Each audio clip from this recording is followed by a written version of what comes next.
Talking Nilvah Nexus, something we do every Thursday. Here we are live. James the Idol Smasher at gmail.com is the email address. Please join the Nilvah Nexus Google Plus group we have now. Also the Nilvah Nexus Facebook page. Get you updates if you want to come in here and chat on our Thursday Torah God Fear for the Common Man hangout. We're discussing, we discuss topics, current events and whatnot. Of course, the big story. The second biggest story is a massive wildfire out west, north out west in Oregon. It's huge. That's consuming a lot right now. Then where's the water to put the fire out? Well, Texas got most of the water to put that fire out. Ross is down there on the scene, on the story. I shouldn't say that. He's on the scene down there in Houston area. Just escaped, from what I understand, some flooding. Stand at Niagara Falls. Stand at the base of Niagara Falls. Catch all the water at Niagara Falls. Catch that for 15 days, and that's how much water was dumped on the Texas coast. Or is that just Houston? Is that just Houston? I think it was just Houston. The statistic, I think, was just for Houston. So if you add the rest of the coast, then yeah, it was much more. The Corpus got hit a little bit, and then it seemed to die off for a bit. And then once it got into Houston, so we're thankful Ross is okay. Baruch Hashem, everybody be taken care of. So far, I think 31 fatalities. Just now, we got a long ways to go because that number is expected to go a little higher. But we've got a lot of motivation to divide and conquer and bring up some bad history, and we all have to, fight each other. And you've got one group fighting the other group over flags and statues, and then when something like this happens in Houston, and you see lines of people standing in line for half a mile just to volunteer, you see lines of people with boats going south. You've got the Cajun Army, the Cajun Navy, showing up to help, and it was everybody helping everybody, man. There wasn't no BLM, Antifa, none of that. No white supremacy, none of that. If there was, you couldn't tell because people are helping. And yeah, I'd like to make an offer to those people that have nothing better to do than stand around with signs and face masks. If you got that damn much time on your hand, why don't you come down here? There's plenty of work to do. We'll show you the other side of humanity. There you go. Contact me, James the Idol Smasher at gmail.com. If you're a face mask wearing, sign holding dude out there on the street wants to make a difference to make the world a better place, that's one way to do it. That's a good way to do it right now.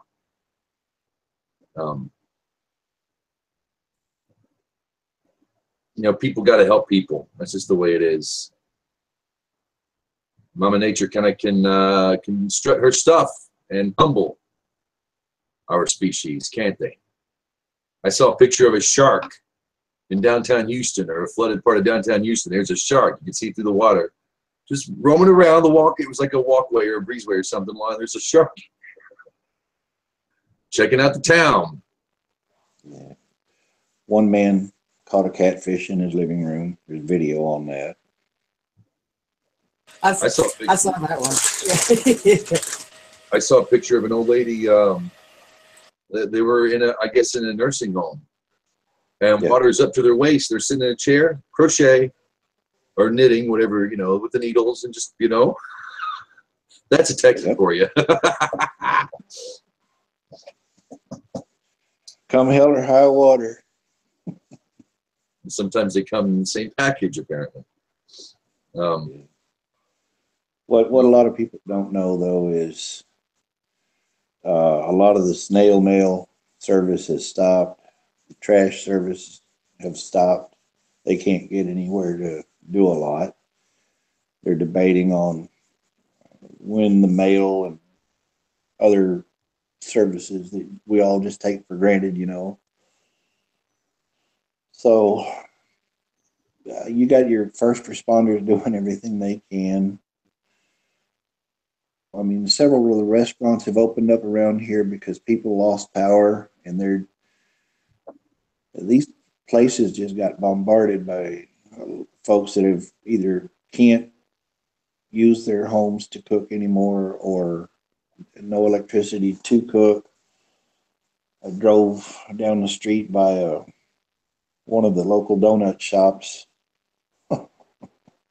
half-mile long line for the drive-through. In a way, it's kind of sad, but and it's hit and miss too. McDonald's was closed.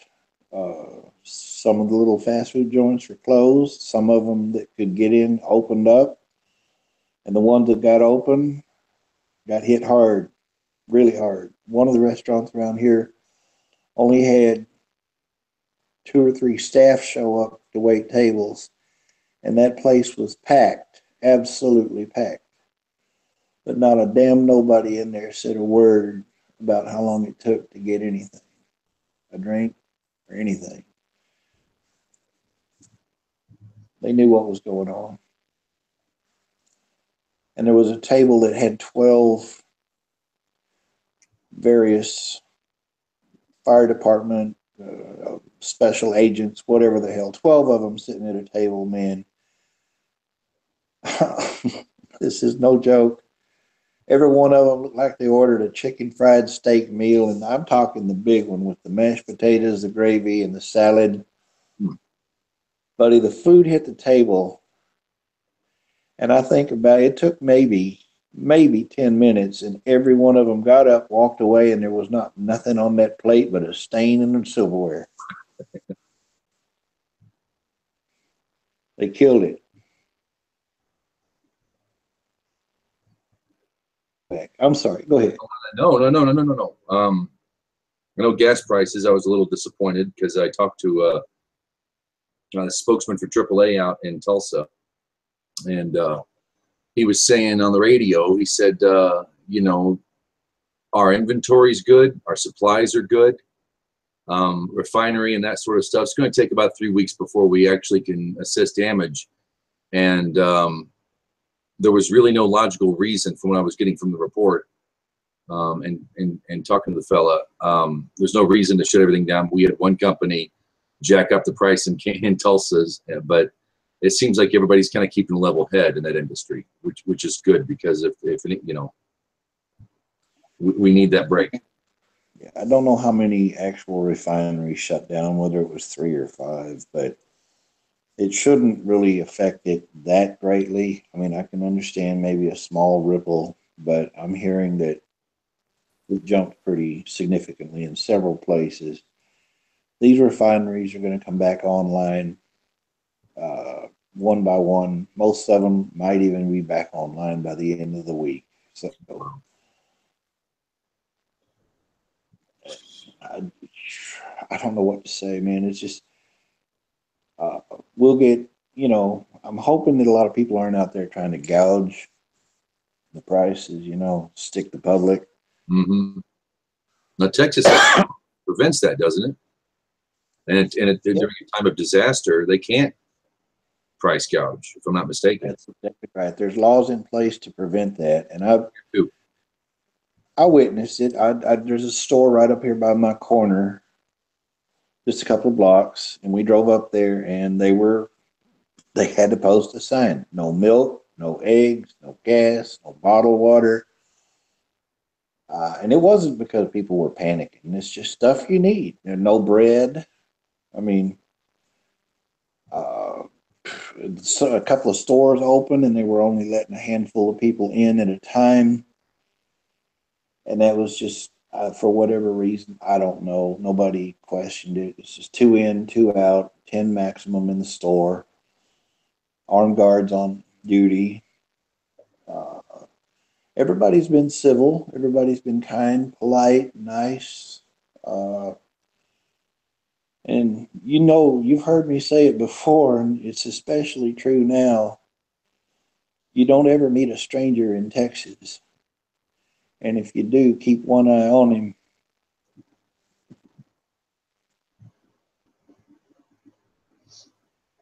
Welcome, Yohanan.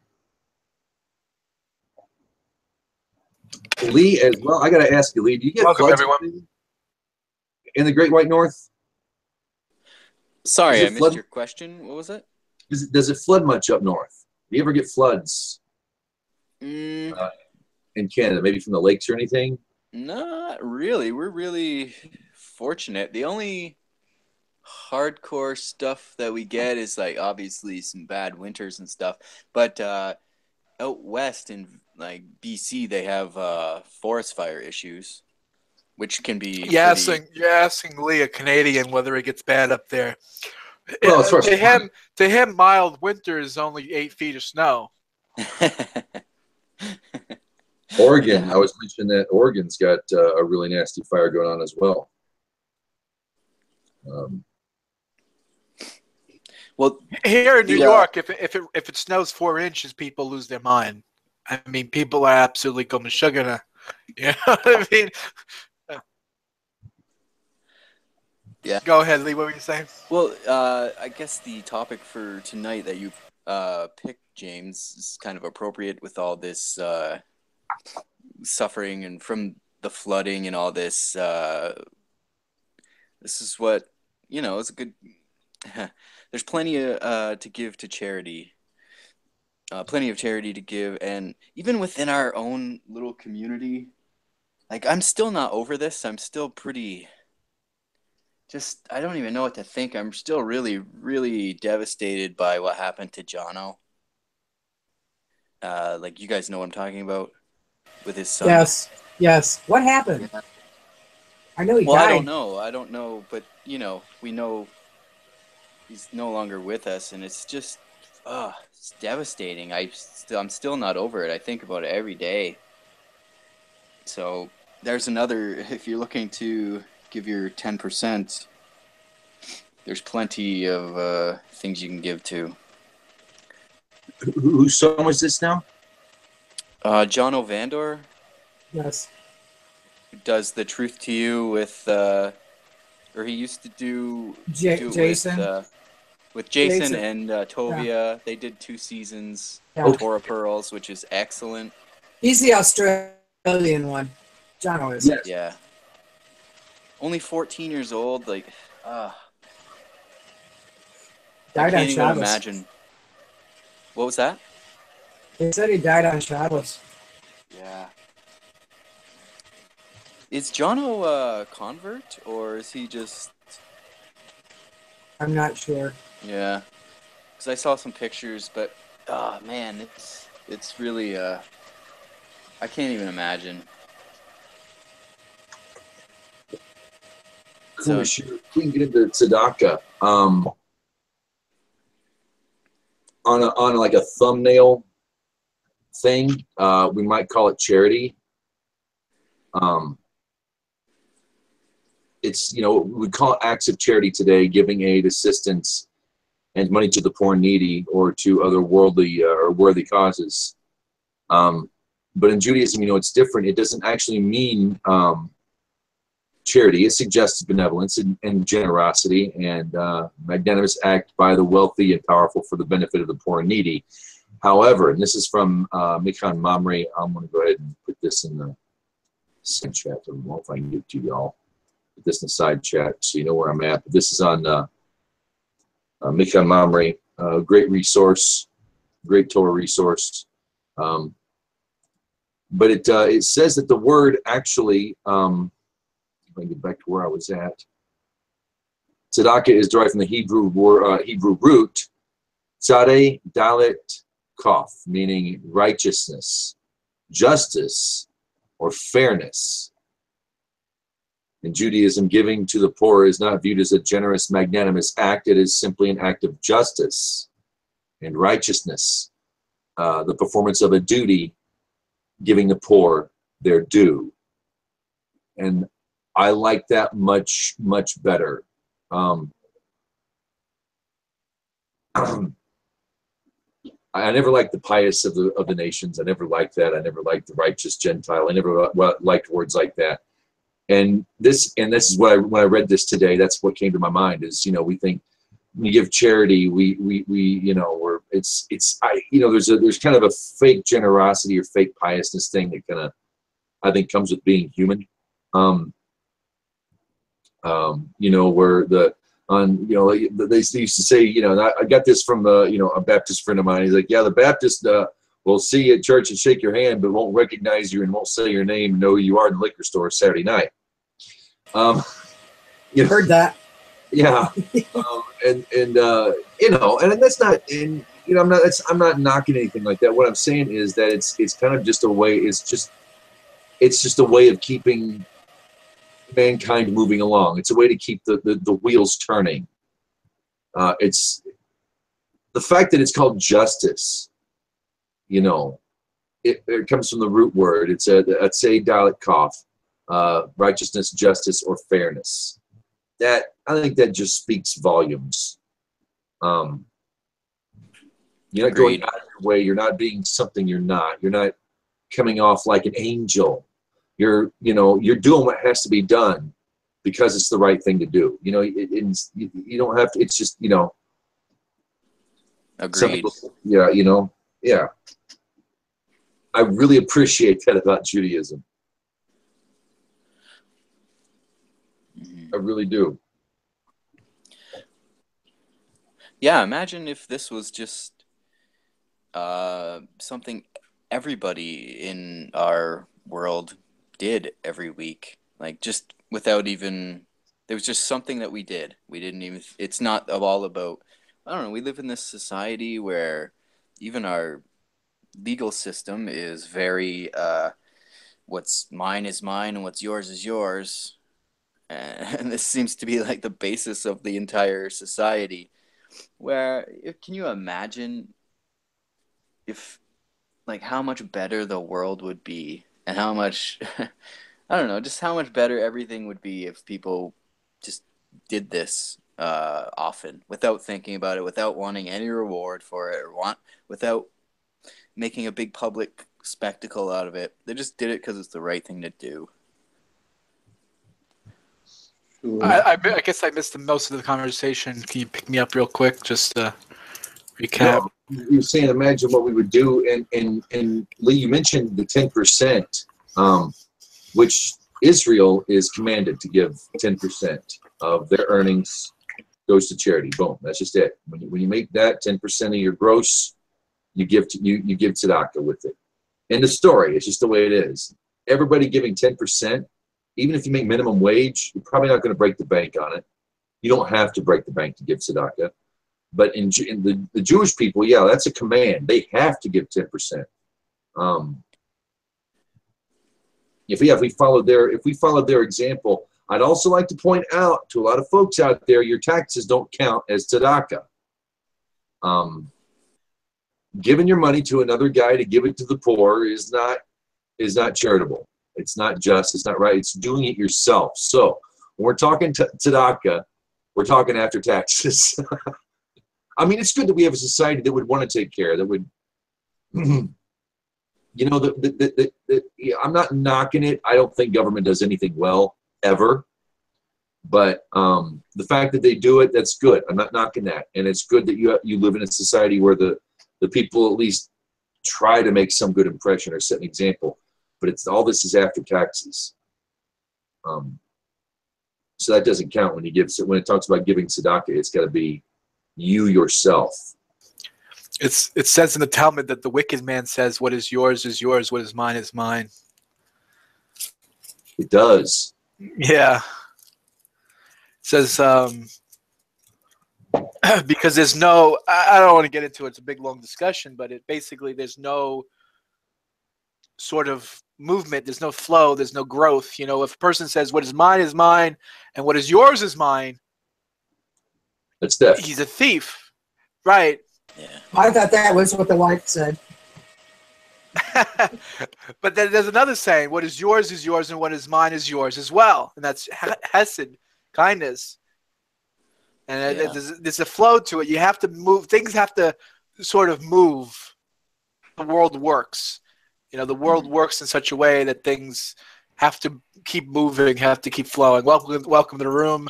Alfred, I hope you don't mind, James. He has the link in the private. He said, hey, give me the link. I said, why not? Yeah. He's in it. He's clean shaven. He's usually got a beard like a Jew. You mistake it for a Yid.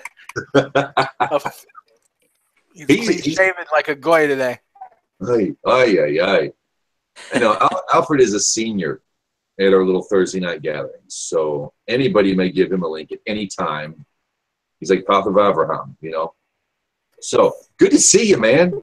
I love the pottery. You know, when you show up that you get projects you do. That's awesome, man. Oh, okay. You've got a chipmunk echo going on. You might have to come back. You sound like the teacher from Peanuts. Wah wah wah wah wah wah.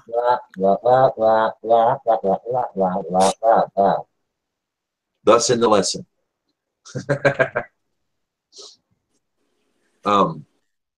Yeah, if you want to try and come back in, that might help you.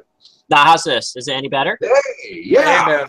Yeah. So, just real quick, I know you guys are going to get into the lesson. I'm really interested. I've just been really busy, and I'm very sorry, but I do appreciate all the invites because, look, I still have all the books behind me, and I really appreciate the studies, and I can't get away from. I haven't read a book in probably about 2 years because of this pottery thing. It's killing me. Dude, but I shaved because,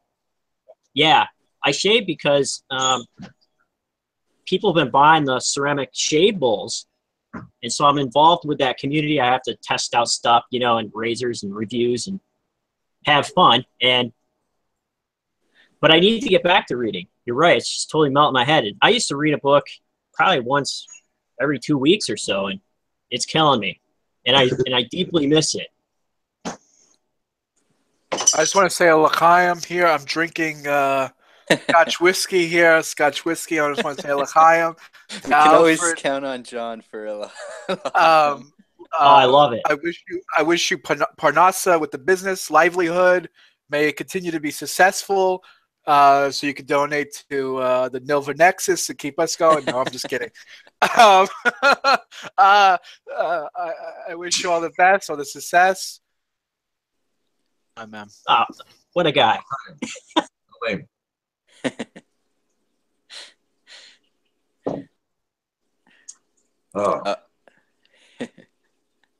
Go ahead, Lee. Alfred Lee. Yeah, I was just gonna say, I've never actually met this member before, so is the man.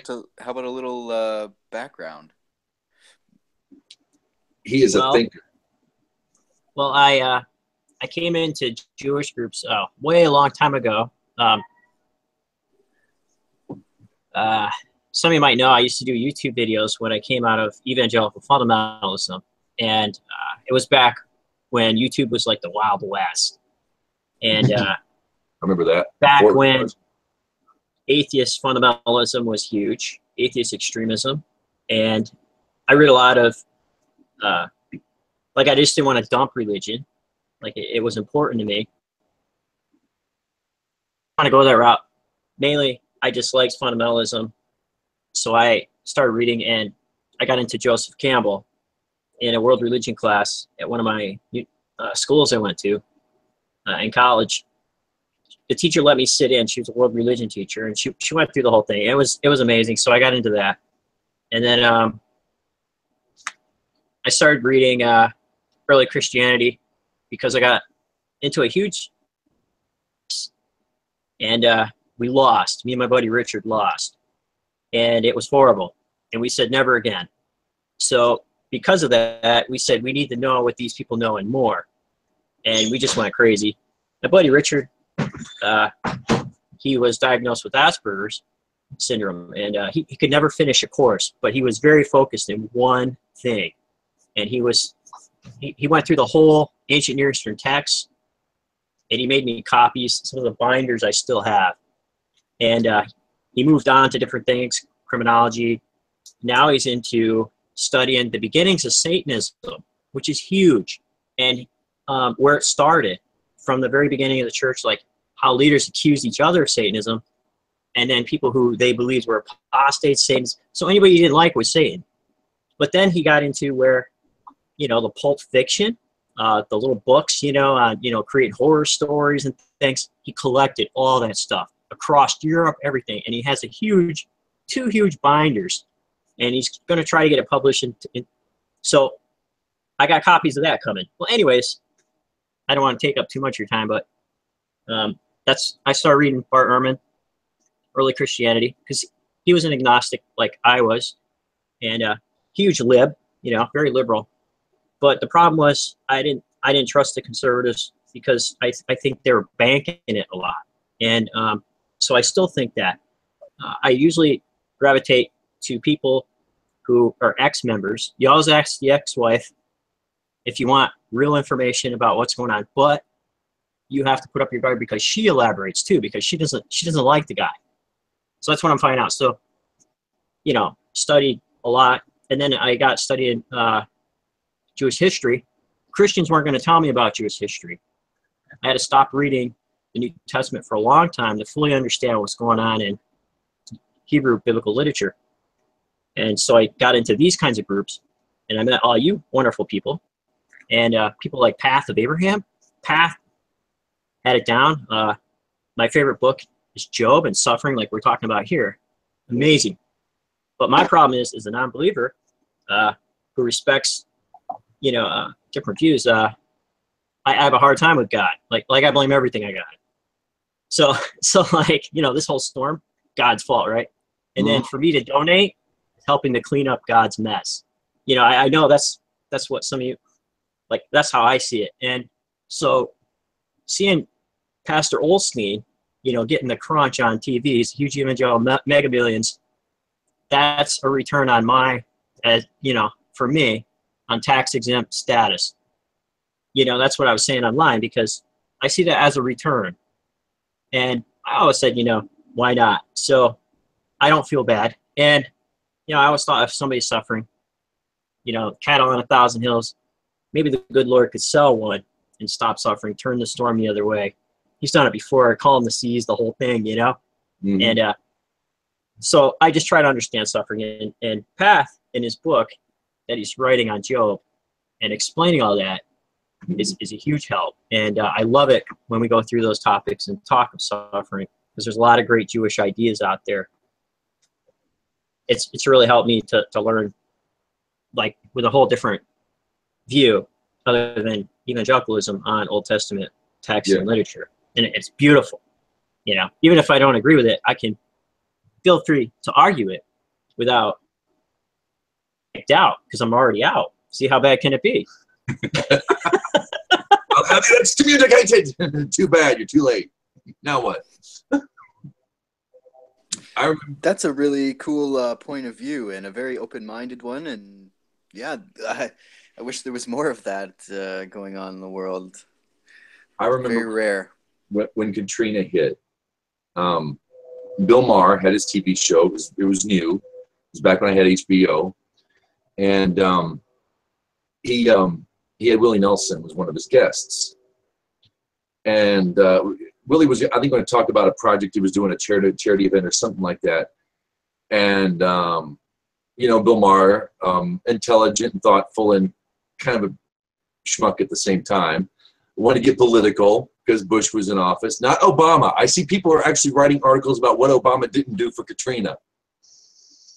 Anyway, so he's all mad at Bush, you know, and he says, well, before we get anything, who do you blame? You know, if you read the articles, if you weren't alive or if you weren't paying attention back then, the way that the government handled that situation was created horrific conditions for people, already in horrific conditions. It was not good. So he says he wants to get political. He's feeling his oats.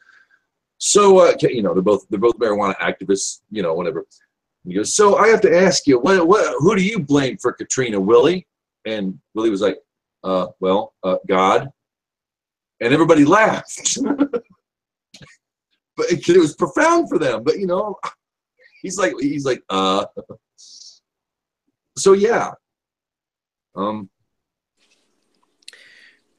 Yeah, a lot of people, this is the atheists or agnostics typical point of view where they're just, it comes down to a really, really difficult question, which is usually, well, then why would God allow bad things to happen? Like, for instance, this flood. But as we see, one of the byproducts of it is people are coming together like never before, and people are thinking less selfishly and probably learning a lesson about materialism at the same time and how fragile it all is. So there are positive outcomes here. So maybe that's one reason why these things happen. I don't know how it is up there, but there's a real big thing. It's a hip thing to do now, is to be divisive. That's hip. It's all the TV's talking about it. All the magazines are talking. You know, we divide. We're going to find one bunch over here. We're going to put them against this bunch here, and we're going to have it out. We're going to put it on TV, and we're going to talk about it, and we're going to make up our own ideas about it. And then something like this happens, and you've got human helping human, and this isn't just like helping. It's not a pretty thing. These are people walking in chest high waters, carrying people out of their homes to safety. And you know, there's not a donkey. There's not an elephant. You know, this isn't color based. It's human beings. It's Americans. Yeah, but what I think will happen though is when all the work's done and they're not busy enough thinking about all that, they'll go back to politics and right back where they were, you know, just like nothing happened. So it's like what we need to do is keep it.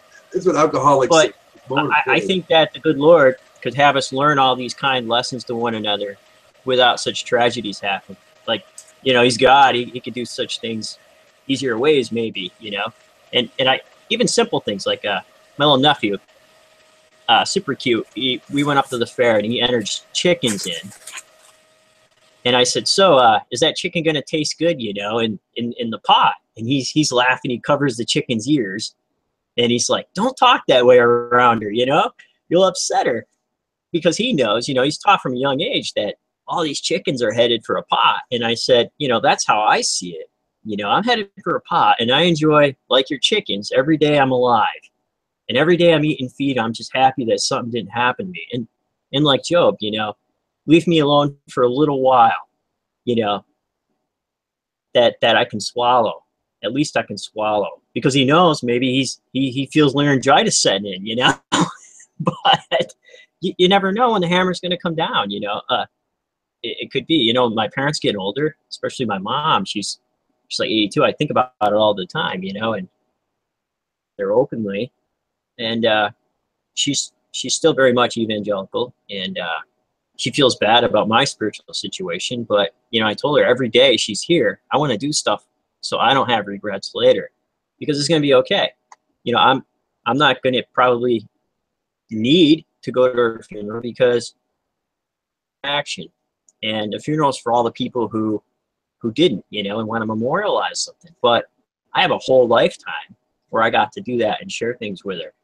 And you know, I don't really need, you know, a resurrection later. It's okay with me, you know. And if, you know, the good Lord or whomever wants to end, you know, whatever, just like a chicken in the pot, you know, I don't want to have regrets where I was, you know, maybe a jerk to people or in some ways, because I think about it and I have to go back.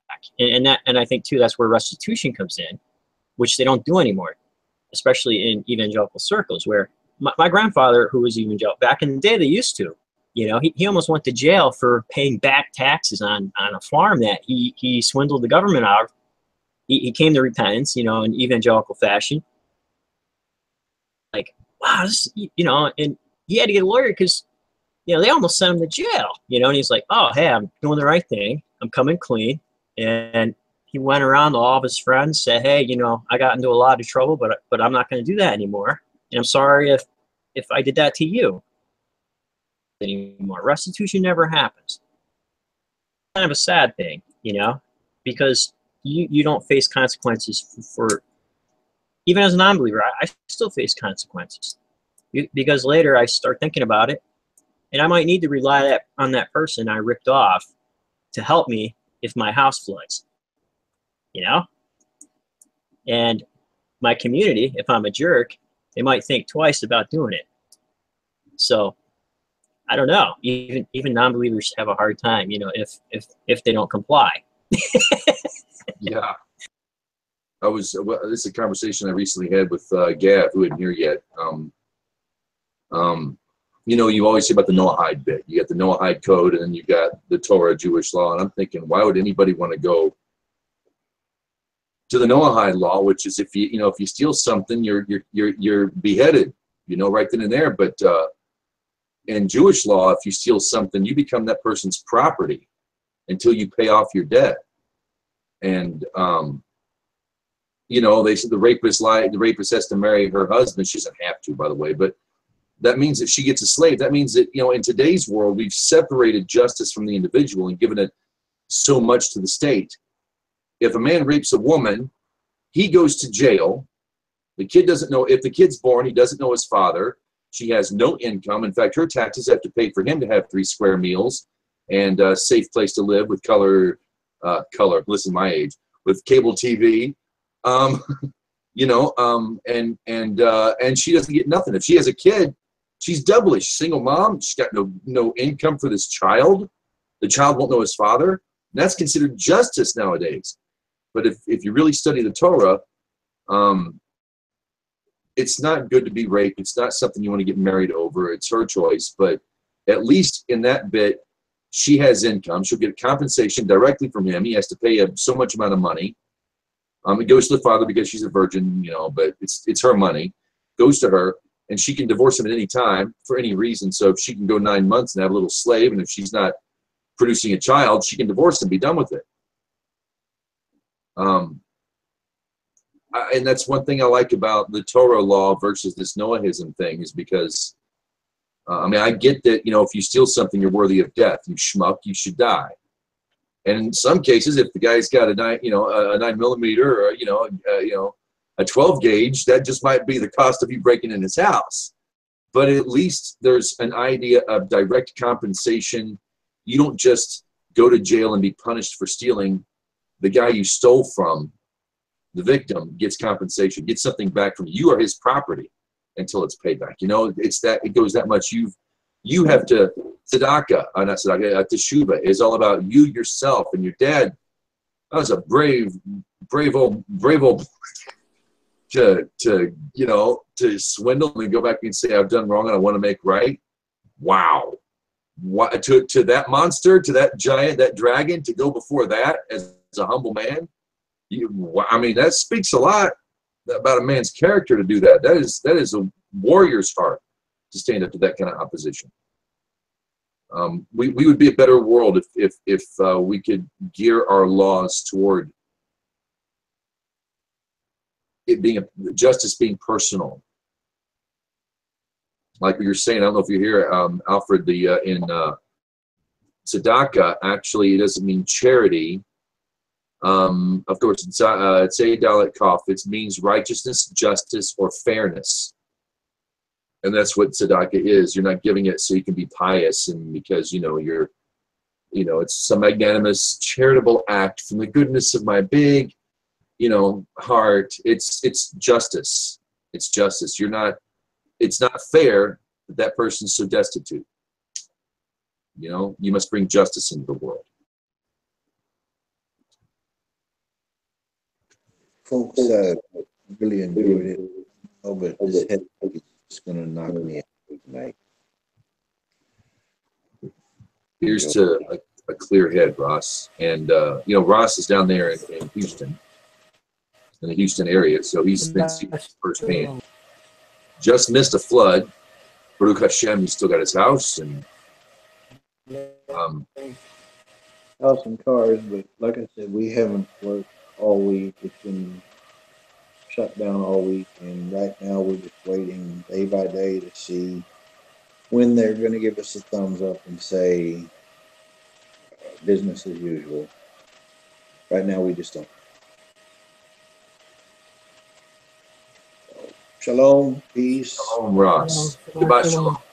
Thanks for coming in. You're welcome. Pray for everybody. Absolutely. I just, Baruch Hashem, we made it out, like I said. But now it's just go out and see who we can help. Be safe. Quick healing. Keep it, huh? Quick healing. Here's to quick healing. Keep Texas in your prayers and Shabbat Shalom. Shabbat shalom, Ross.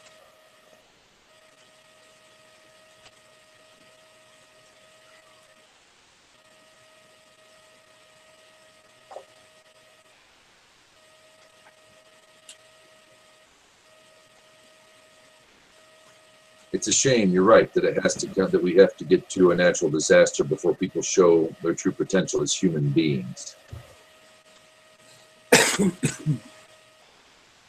I mean, squirrels collect nuts and bury them. I mean, it is kind of animalistic to have that. What's mine is mine, is what's yours is yours, and there is truth to that because there's theft. You know, John left the room. Hopefully John will be back after not drinking too much more scotch.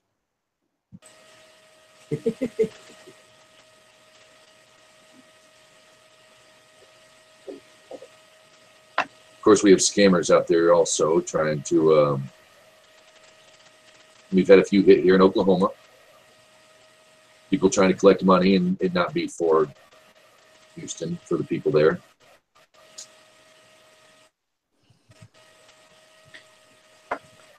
Something else I was going to talk about was giving to the proper charity to a worthy cause. Mm-hmm. There are levels of tzedakah. I was going to read them out to everybody. There's 8 levels they give, or that the Rambam, the Maimonides, gave out. You want to go from the least to the greatest, or the greatest to the least. You want to go top to bottom or bottom to top? Let's go with the simple one first, like the one that everybody can handle. Giving begrudgingly. I didn't expect that. That is the lowest level of tzedakah you can give. That's amazing. That's when the guy comes up to you and says, "Can I have a fair change?" You're like, "All right, I guess I can't get out of it," you know. Takes his wallet out and then he checks his wallet. Yeah, I love that. So when you give tzedakah, the lowest level, spirit, we're talking spiritually here. Now we're talking emotional, internal. Giving begrudgingly is the lowest. The next lowest from giving begrudgingly is giving less than you should, but giving it happily. So you're not giving it begrudgingly, but you could probably afford to, you know, distribute your funds. So we've got begrudgingly, giving less than you should, but giving it cheerfully. Then you have giving after being asked, then giving before being asked as we ascend. The next level would be giving when you do not know the recipient's identity, but the recipient knows yours. I'll repeat that. Giving when you do not know the recipient's identity, but the recipient knows yours. The level above that is giving when you do not know the recipient's identity and the recipient, or giving when you do know the recipient's identity, but the recipient doesn't know that it's you. So we went from giving when you don't know the recipient to but the recipient knows you, to the next higher level would be giving when you know who you're giving it to, but they don't know it was from you. And then giving when neither party knows the other's identity, which I might need to actually have to think about that for a while. Giving when neither party knows each other's identity. And the highest is enabling the person to become self-reliant. Giving a man a fish, you feed him for a day. Teach a man to fish, you feed him for a lifetime. enabling the recipient to become self-sufficient. I always hear rabbis, and it's in such Jewish fashion, isn't it? When he says, what's the highest form of tzedakah you can do? Set them up with a business. And I'm thinking, oi, that sounds so Jewish. But that's actually enabling a person to become self-reliant. Well, they'll never need to ask again. That is the highest form of justice, righteousness you can do for another person. And that was from Maimonides. You can find that I gave a link up earlier. It's mikanmamre.org. Talks about the obligation of tzedakah, what it means, and it's a neat resource, neat overview. I'll put it here in the side chat for everybody. Thoughts? Anybody? Well, I know that you were saying that these laws of tenths, or like this is for the Jewish people specifically in the Right. Noahide Code. There isn't, as far as I know, anything that says you must give charity. That Nothing. said, it makes an awful lot of sense to do so. I think on a grand scale, but even in communities, like a small community, on both levels, you can see how this would make that country or that community a better place to live. And I think it's something that we, like, for instance, you never notice how it's the tithes are the one thing that the church said, you know, that Torah, it's all full of this ancient and archaic legal matters, and we can toss it all out because we've got Jesus. But we'll keep the tithes. We'll keep that donation of money to the church constantly flowing in. We'll keep that, which is interesting. But anyway, I think this is something that, like, sometimes I meditate on a land that was actually observant of the 7 laws, like of Gentile nation that is the Torah observant. And this is something that I would hope would be included in that. If everybody was giving, and you wouldn't even have to make it 10%, but I think that's a fair place to start. It makes a lot of sense. What do you think? I think my cousin might accidentally do the very first thing by recruiting the less fortunate in his family to sell Amway. It's kind of humorous, but man, this guy's going at it full bore. He'll be like, "Oh, you're broke? Let me set you up, man. Here, I'll get you a starter kit. Talk to your neighbors and all your friends." So I guess what I'm saying is, isn't it much better if you're doing all these things by accident, to where it's more like a reflex, to where you didn't have to think about it. And I hate to use the example, but you know, in like the early Christian text of 25, when they said, you know, when was it that we did these things? You know, when he's talking about sheep and goats and all that, you know, and he says, you know, when was it?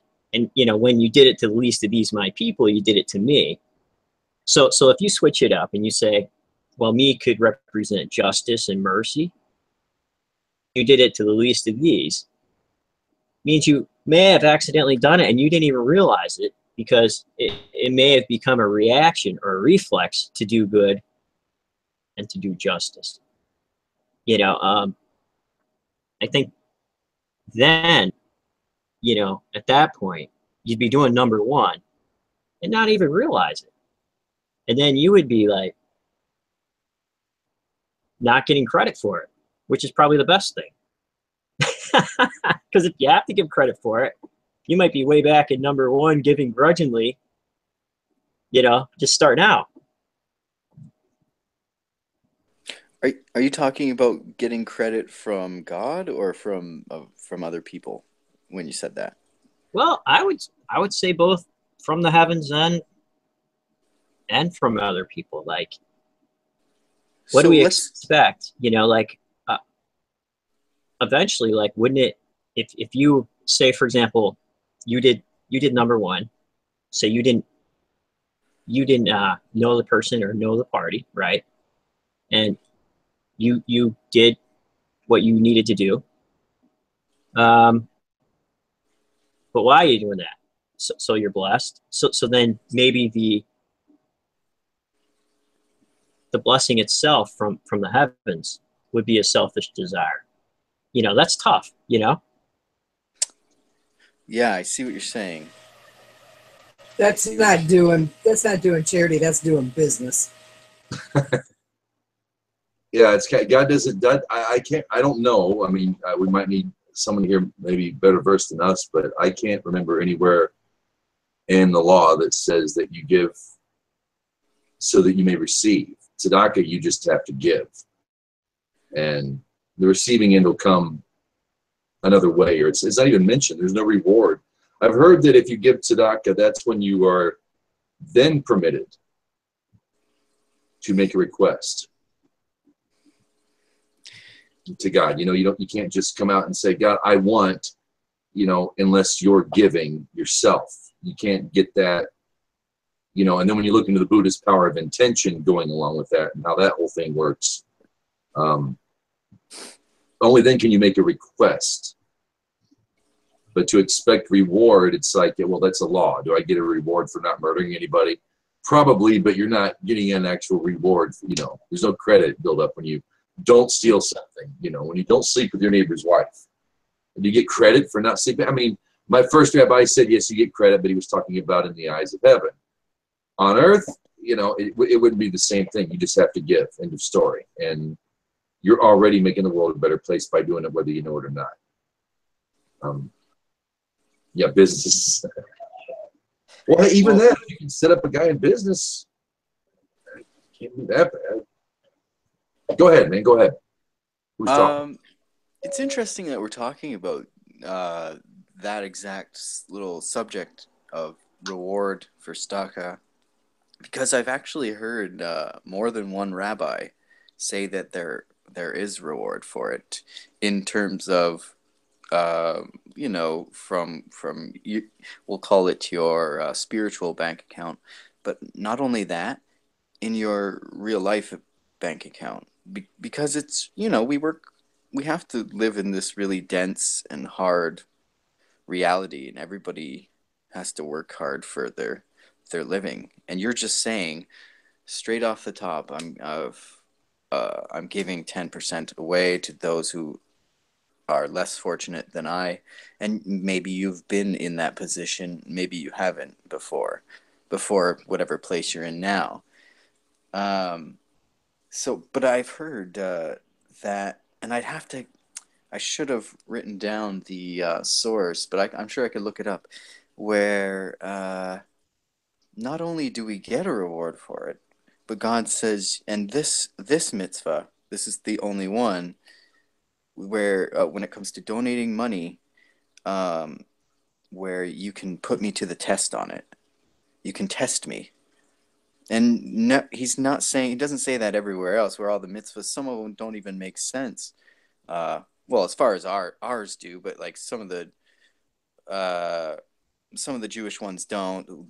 Like, we can't really understand them fully. But only here he's saying, not only will you get reward, you can put me to the test on it. All your needs will be covered. Your needs will be handled. So that's very interesting. I have a question for Alfred, though. So you were talking about getting credit. My question to you is, does the atheist or the non-believer or the agnostic, do you think that he gets credit for these types of actions, both in his spiritual bank account and we'll say in his general life on earth? No. Simply because the credit comes in their compliance and their conformity to the community that they live in. So if I'm good to my neighbor, I don't need to believe in a higher power to help my neighbor if his porch catches on fire to run over with a fire extinguisher and put it out. It's just a reaction. My neighbor will kindly thank me, and I say, hey man, you don't need to thank me. Just watch my house, right? And then if you see anything going on, you know, you get me back, right? Or if my neighbor is having a hard time paying his electric bill because maybe he got laid off from work and I go pay it. And I said, no, your kids, you know, they need to go to school and do stuff like that. You don't need to be worrying about your electric bill right now. And then maybe sometime if I fall on hard times, you help me out. So hopefully you get a return that way.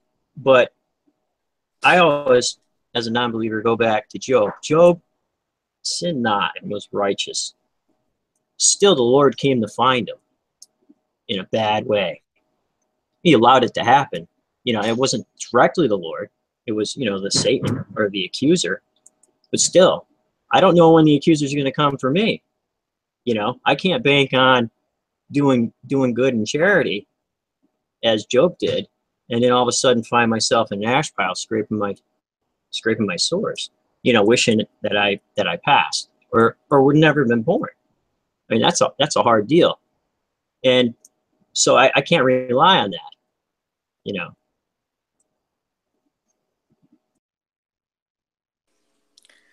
Sure, I understand that. I'm with you in that we should be relying on our good works. That's really what the whole thing is all about, anyway. We don't. That's really what all the laws are about. Just the focus is on doing good work, and it makes sense. Well, see, that's. Yeah, go ahead. Yeah, no. See, when I debate Christians, I always use that, especially, you know, when they quote Paul, since he made up so much of the New Testament, like large portions of it, which is why that theology is prevailing. You know, his ideas of salvation, soteriology, just saturated in there. Is, you know, his bashing against James the Just, you know, and saying that, you know, oh, you know, we can't depend on works because, you know, people be boasting. But you know what? I want people boasting about doing good things. And I want a contest for good. You know, imagine if we had that, contests for good rather than for evil. That'd be pretty amazing. And I even think businesses do it. You know, they challenge one another to do things in things like donating to charity, like, hey, we'll match this if you match that.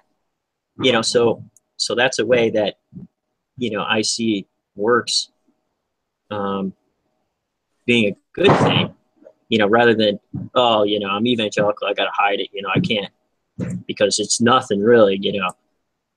But if I'm a good person, then yeah, I'm going to naturally do works, but it's not going to count for nothing when I get to the heavens, you know. But on the other hand, why not? You know, the Apostle Paul would say that, you know, people would be boasting about it. So, you know, we do, you know, he would say, oh, you know, we do our works through our faith. But then James the Just, who I can handle a little bit more and stomach a little bit more, had a rebuttal to that, you know, that it still was important to do works and that it wouldn't be all tossed out. And one of my favorite texts is in Acts when James demands Paul to come back, take the Noahide, not the Noahide vow, but the Nazarite vow. And all the Orthodox Jews were mad. And then they're wondering why they're dragging him out in the street because he's preaching, you know, differently wherever he goes. And he admits to it, you know, to the Jew, I'm Jewish, to the Gentile, I'm Gentile, so that more might become, you know. So that's one of the things I bring out. It's like, why would I want to follow that guy if he's the biggest hypocrite ever? He tells you, and then, you know, James the Just brings him in, drags him in and says, hey, what's this we've been hearing? You know, are you going to take this vow to prove that you didn't do it? Shaves his head, does the whole thing. And, then they wonder why they took him out in the street and gave him a good beating, as they should. You know, it was tough. But this isn't about that. I'm sorry if I got on a tangent there, but just talking about works and how that brought in the idea of the law and, you know, why they should or shouldn't do something. And then even Peter having the vision of the clean and unclean. You know, that's a good one. I call that the bacon chapter, because all of a sudden you can eat bacon now. It's amazing how, you know, they say it never changed, God never changed, but there it did, you know. It allowed things that were unclean to now be clean. It was an upset, you know. Yeah. It's funny is when he sees that to the Gentiles, they weren't prohibited from bacon in the first place. You enjoy your bacon, it's okay. God's not going to get you for it. In a Kabbalistic level, or in a figurative, I guess, level, it's taught, and this is the big lesson, this was the hook that got me. There was bait, there was the knowledge bit, and the power bit, but it was the hook that got me was when all this wisdom and light that descends from the heavens, if you're not a decent person, what comes out of you when you receive all this knowledge and wisdom, you could very well do direct harm to the world that way. And the teaching was that mankind's morality directly affects the physical world. That's why it's so important that man get his moral compass under control. Well, I mean, all these things that God could teach you, God could do, but the big thing that we get in Torah is to behave, to treat animals well. Then he gives rights to animals in Torah, you know. And eventually, when we do finally get it, and it might be like the end of Zechariah, where it's just a wasteland by the time it's done, and that's one option that could happen. Eventually, we're going to get it right.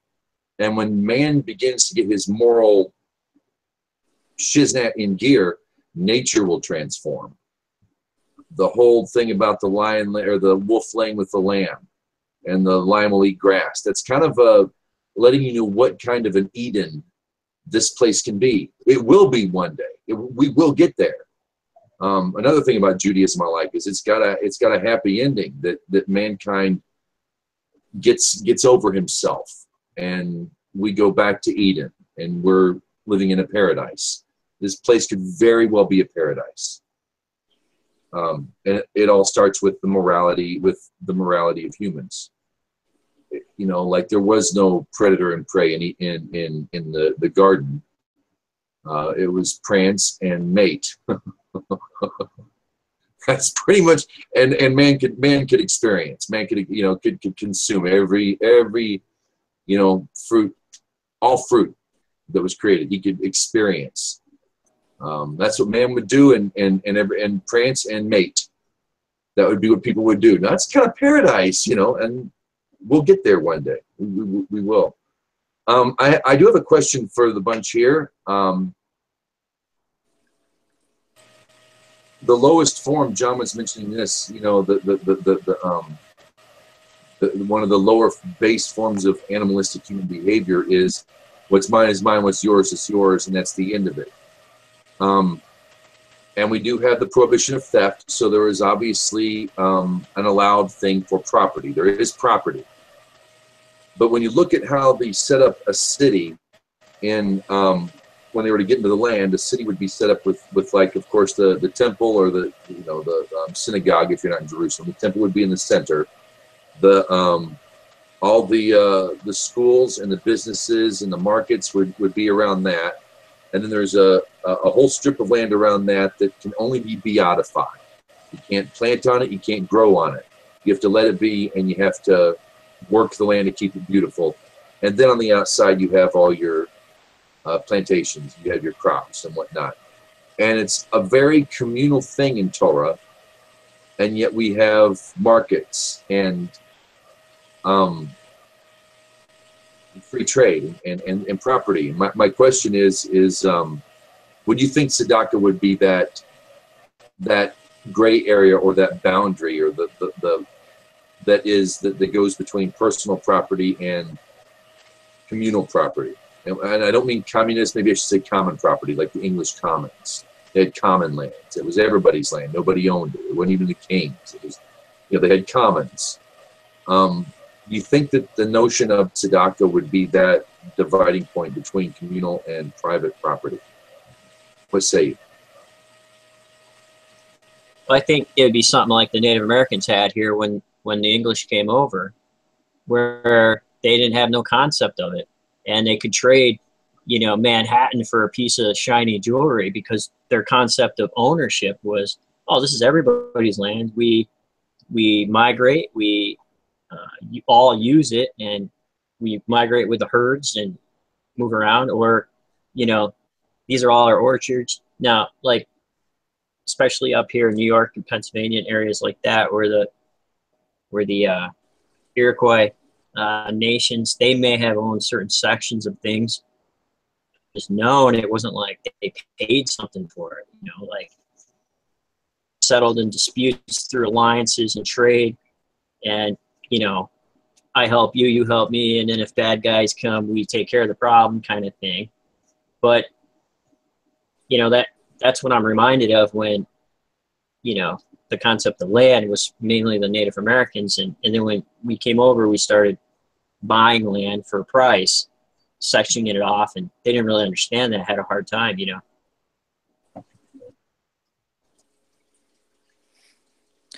Well, this is like the term social justice is very popular these days.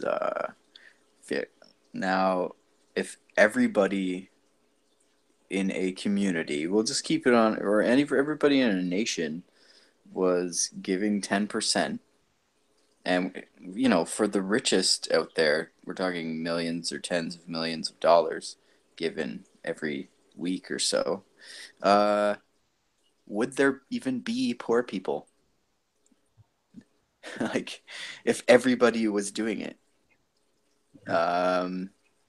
it seems like No. Yeah, I mean, it seems like that problem would be mostly taken care of, if not totally taken care of. So there's a reason right there to, or if someone did fall on hard times, well, there's something, the community comes around him and helps him out.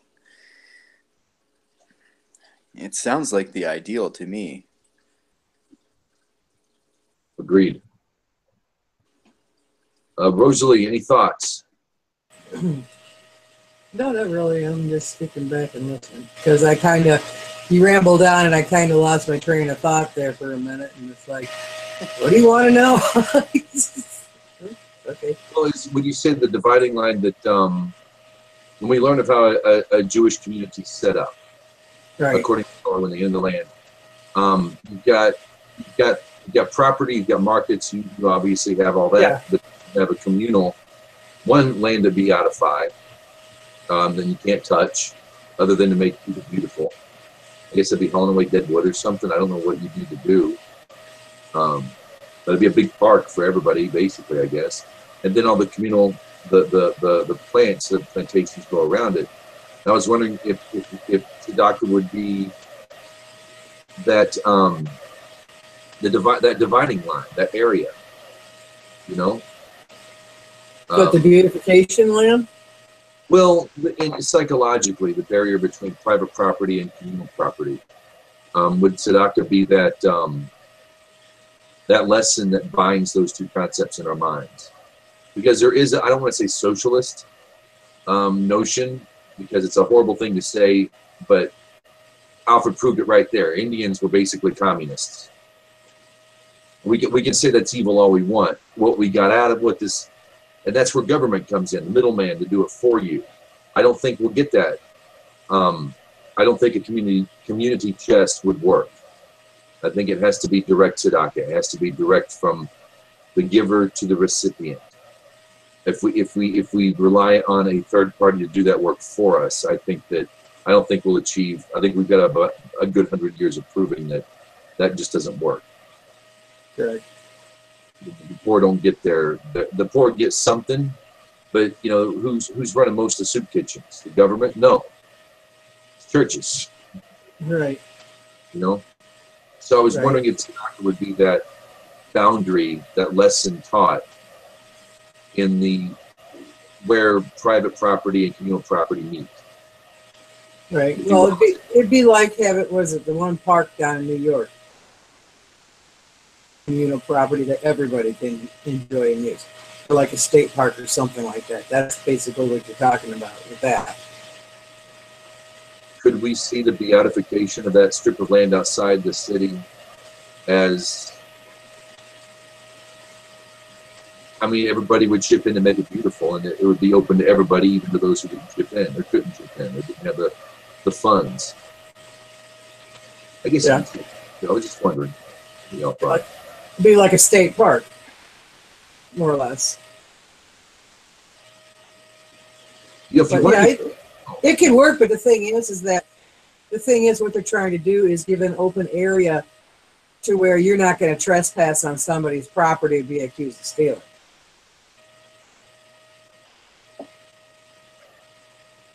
yeah, That's the way I look at it. You know, it's like there's a boundary here, but we could plant, like, one thing would be great we could do in cities. I've thought about trying to start something here in Oklahoma City, bring it up. I want to get involved.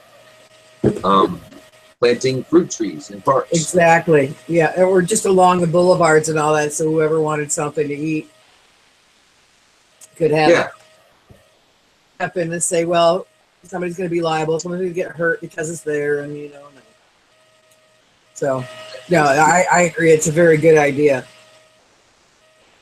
the city's not liable for the worm in your apple. No, but if you trip and fall on it, you are. Ah, Yeah. I think we can get past that now. I'm pretty I sure. hope so. Who's going to clean up? It's going to bring in worms. It's going to bring in ants. It's going to bring in rodents. Yeah. Well, The in-house naysayer here, yeah. Right. Okay, I'm just playing devil's advocate for you. well, you guys are familiar with that concept of the farmer allowing like the outskirts, the outside edges of his field, just Yep. basically to give it away to the poor. Like this, Yeah. so that Yes. concept does exist. It's something we could put into practice. It's a commandment in Torah. Exactly, but what James is talking about is that even though that's there, he's talking about the communal property. If that communal property was not there, that would not make that allowable, because it would be trespass. It would be considered trespassing, and as long as the poor and whoever have a safe space to be in, and that they know that that's there, that makes it an easement kind of sort of for those edges, and it makes it more opportune to use it. Well, one of the things that I've been thinking about, like the big shots, like Microsoft, Bill Gates, and all those people see automation coming. Especially my job, I work with robots, manufacturing plant that, and they're talking about giving people a livable wage now, since everything will be going at work to automation. I'm all for that kind of stuff. It would free up so many people to do what they finally wanted to do. If you wanted to go study, go ahead, have at it. You know, you'll have, if you want to be creative and make even more money, go ahead. There's so many people that I've heard who said, man, if I didn't have to come in here every day, you know, and I could make a go of it, you know, and I would have health insurance, you know, like universal health care, stuff like that, I'd be going doing my own thing. And I think that it would contribute a lot, and it would allow people to be more creative rather than making widgets every single day, doing the same thing every single time, only wishing that you could devote your time to your passions and what you really wanted to do.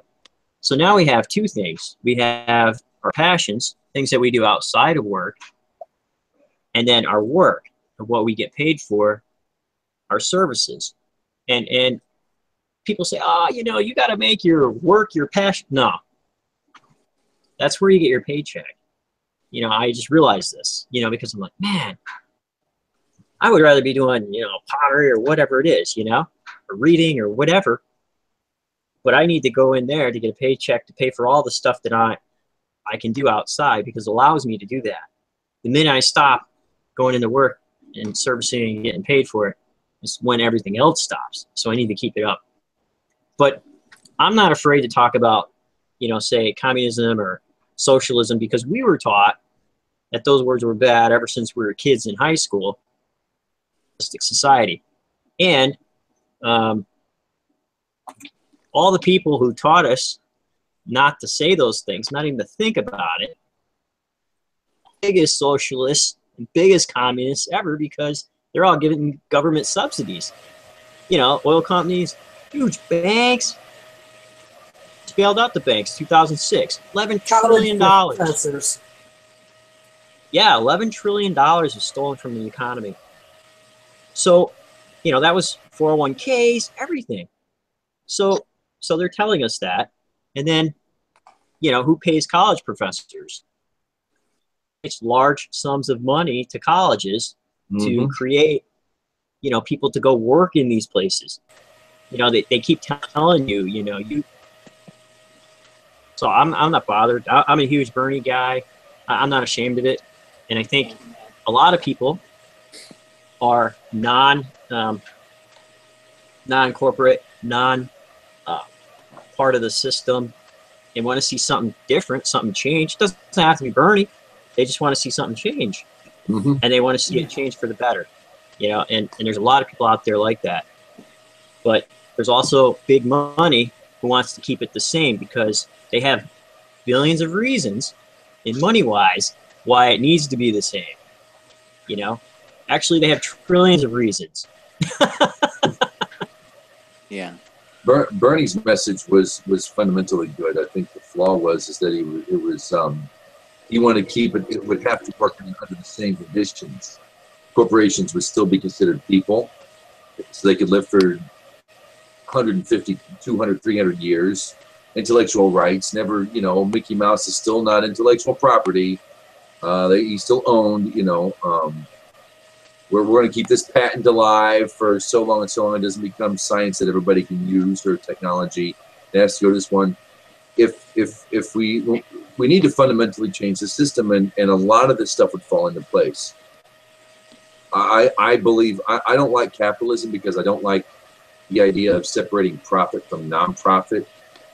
I think that, I don't know if it's profit because you have 3 kids and you need an extra bedroom and you have to build on it. Well, he's profiting. That's not profiting. He's growing as a human being. That should be a given, that he would expand his property, that he would expand his influence. I mean, he's got children. If you want to look at it in an influence, and I don't like that. I'm a free trade guy. I like the old barter Scottish English, Yes. The permaculture thing. Yes, you could trade in gold. You could trade with chickens. And there was still a common land. There was still a common place that everybody went to plant and to do what they had to do and raise their sheep, and there was still common property. I guess you could say it was the king's property, but the king's representative of the country. So, go ahead, Lee. You're gonna say something? No. I guess. Well, the problem is we're still stuck in Rome. This is all this law that we still operate under, and our society as a whole, that glorifies war and sport and all this. It's all Rome and Greece. We're just doing it all over again, and it's trash. I don't know why we are so obsessed with wasting our time, and also why we're copying 2 dead societies that crumbled and are no longer. None of those people are around anymore. Think of all of the civilizations that thought they were so clever that they made their own rules. And then think of the one society or one culture that is still alive because it has the rules from the Creator in the Torah. Only the Jews are around anymore. You can go through the list. 3 empires, 4 if you break up Rome into 2. Right. Yeah. So what do we think that we're accomplishing here by copying Rome and Greece, and if you go back far enough, Egypt? I mean, it's all. I mean, what do you think is going? How do you think this is going to end? We'll all be California. Well, yeah. This is the problem I see. I would like to see. Honestly, I would like to see 7 laws hooked up, but who knows? Who knows? It'll take it'll hurt. I mean, even Ron Paul, who was all about free trade, ending the central bank and government influence, even he said for about a year it would hurt. It will hurt, but we'll be better off in the long run. There are when we begin to mention civilizations like that, going back to Egypt, I can't help but have Freemasons enter my mind, and I hate to say that. I'm not picking on anybody, but some things work. The same techniques that built the emperors, the Forbidden City, the pyramids, Giza, the cathedrals, and these big central squares, like in Italy and all over Europe. Some of that stuff works. It lasts. So we can't knock certain aspects of the old civilizations that worked. However, with that said, it's going to have to topple. It's the size of your memorial that you want to get rid of. It's the arrogance. Yep. It's the arrogance of the memorial. I have nothing against the Lincoln Memorial. I was just really disappointed to see a big, ominous throne dude. Yeah. Well, like I said, you've got Notre Dame, and again, all your cathedrals and all that. Those are also memorials to people. Yeah. It's not that I don't want to. Some things work. Roads work. I don't like the idea of cutting up the countryside, but roads work. They work. Rome was brilliant on that, and we have Roman shields on the U.S. highway system, interstate system as well. Of course, interstate was in case of a national emergency they made those, but the highways even have a Roman shield. Your state highways are different. Kansas has a sunflower. Texas has the state of Texas farm to market road. It changes, but as far as the international that connected the country, it was roads. They worked. I think some things in the society worked. Plumbing, irrigation. Some of that stuff works. But I'm going to have to agree that the Indians work too. The frontiersmen, the mountaineer, they work too. They work better, in my personal opinion. They're better for the human. They're better for the environment, better for the creatures and the critters that they live around and eat. The mountaineer's way, the frontiersman's way, I think was a better way than what became the ominous Egypt.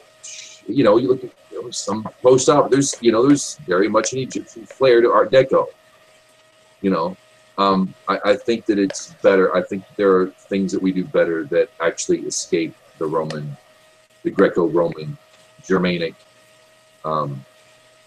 grandioseness, the big pillars. There's no need for that.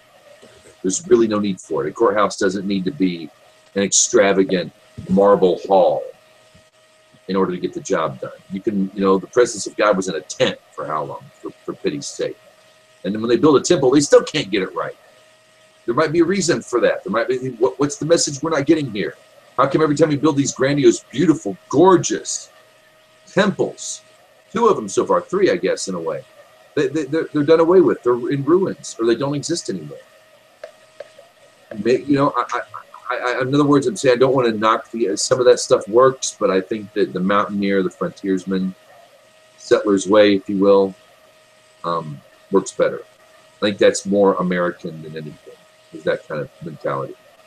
There's an article, and I want Doreen Dotan, if you're out there listening, you're not listening, you're probably getting ready for Shabbos right now. but she had a professor who worked out mathematically a person would only have to work 3 hours a day. Not at my job. And says, right, but you know that's also a little bit artificial too. That a person would only need to really work 3 hours a day to function in society. There's a way it can be worked out. Robots, you mentioned robots. There's and other things. There is automation, but at the same time, he was trying to prove, this professor guy was trying to prove that we might overwork ourselves. That it might be too, Ford had a good idea, but the 8-hour workday became a standard of, we don't have to do as much as we do for things to work. There should be more time for the arts, for the sciences, and for self-development, rather than putting your time in. That's what I like about the Japanese. Why is that? Because they do their exercises and things like that during the work time as a break. Yeah. Well, this Alfred was mentioning that he works with robotics, and there is, as you guys know, is supposedly in the world to come, one of the things they say is that everybody will be free. We won't have to work anymore. When I look at it, I always take those prophecies and try to look at them through our technology, and a lot of them are, especially nowadays, looking very possible. And that's another one where people aren't working because we'll have AI and robots to do all the silly little things that we have to do to make money, and then we can do our own thing. Or we'll be free to study Torah all day.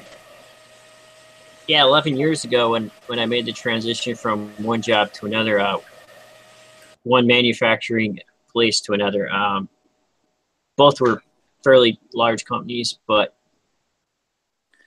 put in a lot of money to automation, and we did a lot of things by hand, and people were, carpal tunnel, all kinds of stuff from repetitive motion that we, changing up the job every hour, like you rotate to a different type of thing. But when I got to the new place and I seen, maybe 4 guys running the whole warehouse where they had fork trucks bringing in the pallets for the auto loaders and everything scanned, and, I didn't have to touch anything, only, load material on this machine and away it would go. It was amazing to me. And I'm like, you know what? Ever since then, I'm like, I'm not afraid at all about automation. If, they want to bring in something to make my job easier. I mean, true, I could be out of a job, but I think just from working around them and being creative and having a craft, maybe, I'd be able to find something or, do what finally I want to do, if it allows. Well, there's a give and take on both of that, because I have some automated things too, and sometimes it really slows down progress. And the thing is you got to remember, the automation is only as good as the programmer who did it and the people that are in support. And if you can't get a hold of your support and all that, just slows things down to a crawl. Oh yeah, it's nasty, but a lot of times. Oh boy, we're in bad shape if we have to worry about programmers. The damn Ruskies out there on those computers hacking away. Sorry, Workers of the world unite. Propaganda there. Sorry. No, like a lot of times they will max out because the programmers, you're right, they don't think ahead 10 years. They're thinking, how can I make this run for 1 year? And by the time it gets into production, it's already maxed out. So a lot of times they don't think far enough ahead because the company doesn't want to fund that. So we have everything almost running at max. Like, 3 years out, we'll be good. Then they're putting dinosaurs on places already, because everything else is creeping ahead. But the competition always keeps them on their toes to spend more money if they have it. Oh, they got it. They won't spend it. We're working with Windows 2008 stuff. Okay. We still Yeah, have XP in studios. It's like, how can you? I was reluctant myself, but that was 10 years ago. God, I loved XP. Me too. I did. I really did. I loved XP. Oh, no. I miss it. They need to bring something very similar back to that. Well, I have to take off, but it was great coming in. I appreciate the invites. So keep them coming, right? So I probably, won't be able to come in every time, but I do when I can, and I appreciate, and it makes me remember invite, and I appreciate it. So have a good night, y'all. Nice to meet you, Alfred. Come on, baby. Nice to meet you. It's good seeing you.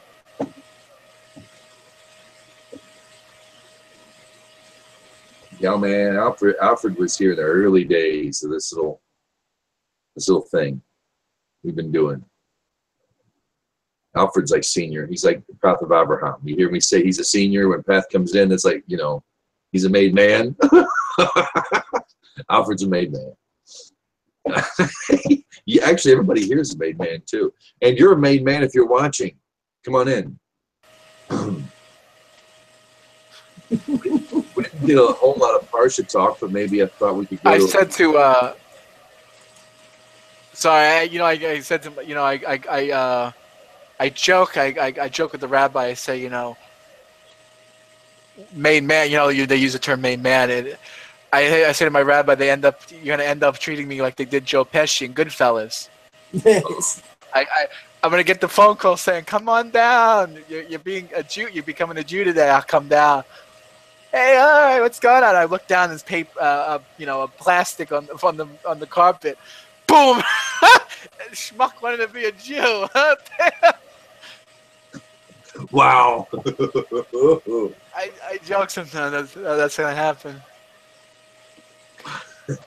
I saw you had to leave earlier. I was called into another hangout. God forbid, because I left a comment on another video that wasn't exactly politically correct. So they had to nail my ass to a fucking 2x4 like I was Jesus Christ. So what'd you say? What did I say? That's what I said. I let the comment saying, in my personal human experience, in my lifetime, I haven't had a good experience with non-believers. Let's just say I didn't say it as politically correct as that. So they took offense to it. And they weren't even non-believers. So here's a L'chaim. L'chaim. L'chaim. Oh, yeah. Jeez. So what's the good word tonight, James? Shoftim. James, what's your Hebrew name? I guess it would be Yaakov. Your unofficial Hebrew name? I mean, technically you wouldn't have a Hebrew name, but unofficially official. I think Yaakov is where James comes from. Yaakov? Okay. Yaakov. So Yaakov, what? Ben, Sarah. What was Thomas's name in Hebrew? Thomas? So if Thomas had a Hebrew name, that would be me. Who Thomas who from what, the New Testament? Well, Thomas, yeah, I was named after my family, my grandfather, James Thomas. So Yaakov. Oh, okay, yeah, good, yeah, I like that. Something. James Thomas Ben Sarah, good, okay. Ben Avraham. Mine would be Vered, Vered. Kind of cool. Right. That's what. Well, that's supposed to be the color red or something like that, but that's rose. Ah, Rose is an awesome name. I mean, everyone that I know, at every rabbi that I meet at Chabad, they have the name Nachum Mendel. They named after the Rebbe, of course. So it's good to hear, Yaakov and. I like that. Lee. What would Lee's name be? Both of the rabbis at the Chabad that I go to, his name Yaakov. Cool. One's Moshe and the other one's Yaakov. Y'all up for a little Haftorah? Sure. Okay. I thought we were changing up the format. I thought that was so yesterday. Oh, we can just keep going. I was just trying to fill, Go we get ahead. in the live minimal broadcast we give. So I figured So what's what was the topic of tonight's evening? Tzedakah, meaning justice. Tzedakah? Tzedakah. Yeah. And it was, and Lee actually brought it up. I didn't know why. I brought it up for another reason, and it was a perfect timing because of what's happening down in Houston. Record-breaking flooding from that's the largest impact of a tropical storm or a tropical anything in our history that we know of. So that was, the idea that tzedakah isn't becoming more than you are. It's not a boastful thing. It's not a righteous, pious. I hate being called a pious Gentile. I hate that. I'm not. I was recently called one of the predominant Ger people. Can you believe that? Me, this schmuck right here. If you think I'm a predominant Noahide Ger dude, you are. I promise you, you will find many more better people. You are. I mean, when I first met you, like what, 4, 6, 5 years ago, I don't even know. Hey, another Noahide. It's. I mean, is there anyone else on YouTube that is prominent? Yeah, I don't know. I mean, really. I mean, there isn't. It's not. But the tzedakah was just a thing about justice. It's a necessity. It's a non-starter. There's no charity. It's not charity in Hebrew. It's justice. I really like that it has the same root as justice. It says in this week's Torah portion that you can't lend your brother interest on a loan. Yep. The Talmud says that charity is one of the greatest mitzvahs. It ties in. It actually ties in. It ties into this week's Torah portion actually quite a lot. There's a lot of commandments. This week's Torah portion, out of 613 commandments, 78 of them. Yeah. Is found in this week's Torah portion. Has the most. Yeah, I think it's the one with the most of actually. Most, yeah, 70 something, 72, 74, 76. It's actually 74. 74? Yeah, I just heard it today. And so, yeah, it's fascinating. Well, let's get your take on this thing. The 10%, imagine a land, we'll call it. Imagine a land where everybody was giving tzedakah. There was 10 and sticking to 10%. Would there even be what do you think about that? Could it be put into practice in this day and age? And what effect do you think it would have on that community or country? Or I don't know what the halakha is. Correct? Exactly. Actually, I don't know exactly how it works. I think the 10% goes to the Kohanim. How does it work? The 10% is to run the cities and stuff, the beautification of the country. A couple of parshas back, actually quite a long back. There's a whole list of. In numbers, it talks about all the requirements of what the 10% goes to. Yeah, there's a certain thing. Right. There are Jewish organizations actually, widow, orphan, and gerim charity money. Jewish organizations. They're called. Oh God, what's the Hebrew word for it? Oh God, it has such a Jewy term too.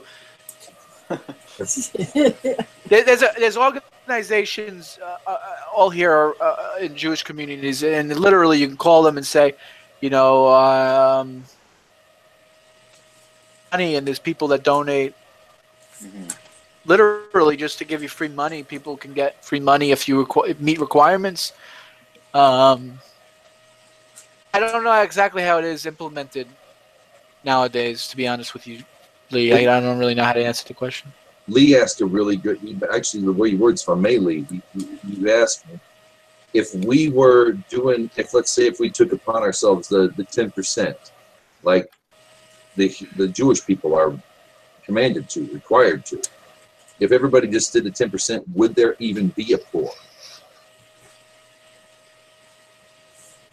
Like poor class of people. I don't even know if there would be anymore, but some people choose to be vagabonds. Take it from me, I've been there.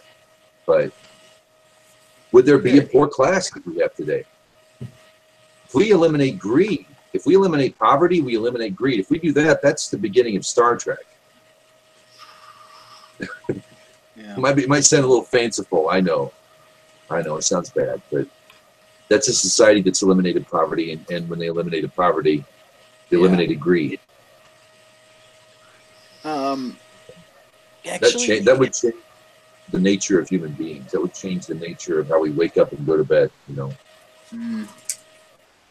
Go ahead, Lee. I need to please talk. And how we would think about materiality as well, and anyway, but Alfred got me thinking about something. Maybe you guys have some insight into it. When we were talking about, remember, getting credit for doing good works and Yes. giving Tzedakah and all this. There's, I guess, in his mind, perhaps there was a distinction between. Like, I just wanted to ask him if he thinks the non-believer, like, let's say he's wrong and there is a God, he finds out at the end of his life, and he's up in heaven, he's checking out his spiritual bank account and where it's at after his whole life.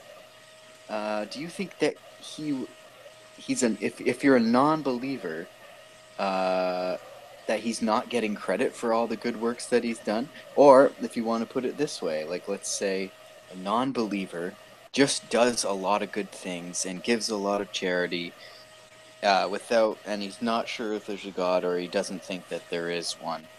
Now, versus the believer who does less good works, do you think whether the person believes or not even matters? Now, clearly he's not getting any credit for, teshuva or anything like this, but yeah, it's just interesting to see how he would view that, or what the official word is on something like that.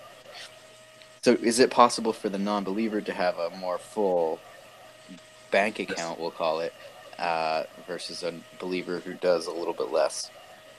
I say yes. Yeah, my hunch is that it's probably possible, yeah.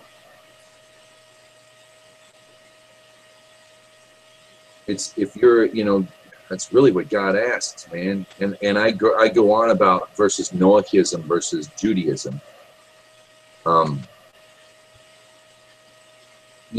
It's better to have a relationship with your Creator, I think. But if you can pull it off without one, I think that would honestly make you a more righteous person, maybe. There's the one who's commanded and does, and one who isn't commanded and does. And we always associate a more righteous, pious to one who is commanded and does. But if you don't have a community or a system that compels you, or you don't associate with the Creator that says do so, and you do anyway, I think in many ways that can speak louder and in greater volumes. Okay. I bring this up about Christians. You can gripe at the Christian theology all you want. There's a lot of holes and some rot going on in there, hard rot. But they give charity like nobody else, man. Like Christian, well, Yeah, let's talk about that for a second, because that's an interesting thing. Where we have the Jews who are they must give. They're commanded to give the 10%. Now, let's say a Noahide isn't commanded to give 10%, but let's say that he gives 11% every week of his life. I wonder I wonder how God views that. It's interesting. How could God not love that? Yeah. What would I'd love to hear what a rabbi would say about that situation. Only God knows the heart of the person doing it and his intentions. That's between him and God. In the Laws of the Kings, Rambam, chapter 10, he was saying, which has become one of my favorite Rambams.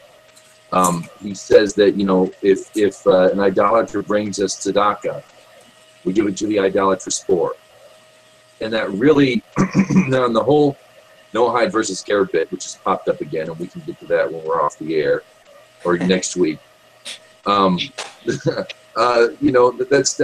when you look. That's what we always look at. That it's one place we go to. But I was taken back when I was thinking about this topic. Was that when a Noachide, when a Ben Noach, that's how the Rambam puts it. When a Ben Noach gives us charity, we take it as charity to us, or tzedakah for us. But if it's an idolater, we give it to the idolatrous poor.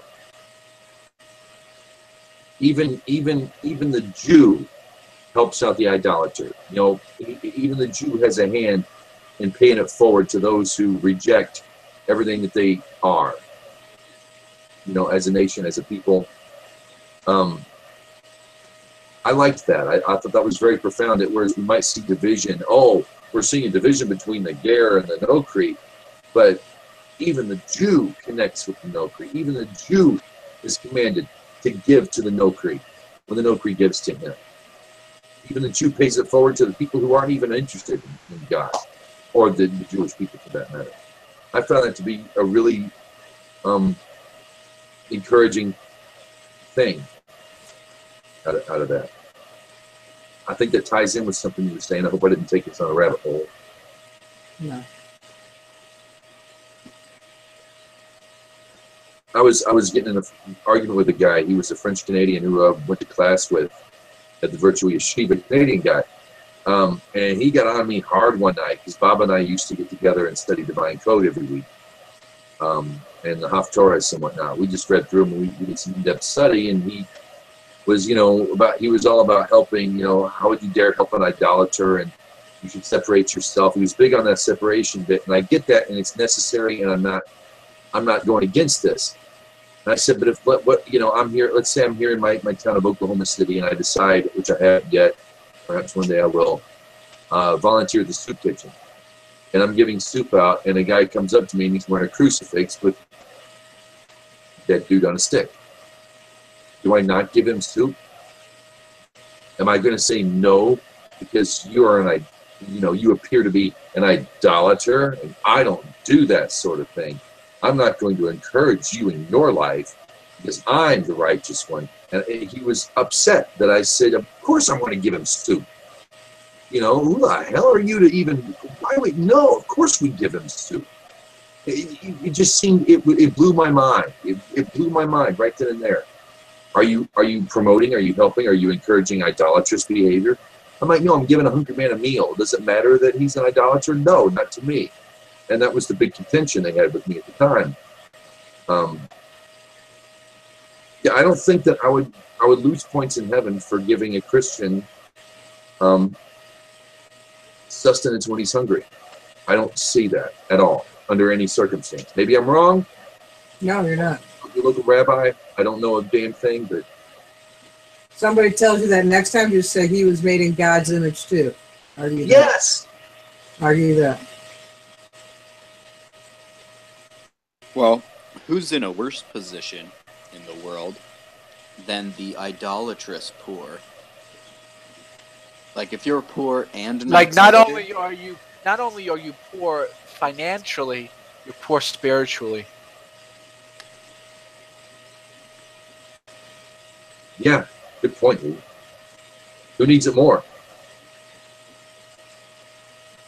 How are you going to bring equalization and justice? And like how does that person come closer to Hashem? You being a schmuck and not giving this guy a meal.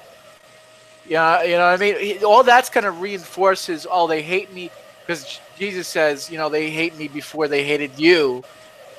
You know, they only do it. They hate you because you're a Christian. It's just going to reaffirm his belief in Christ. I mean, it's going to have the adverse effect. Like, hello.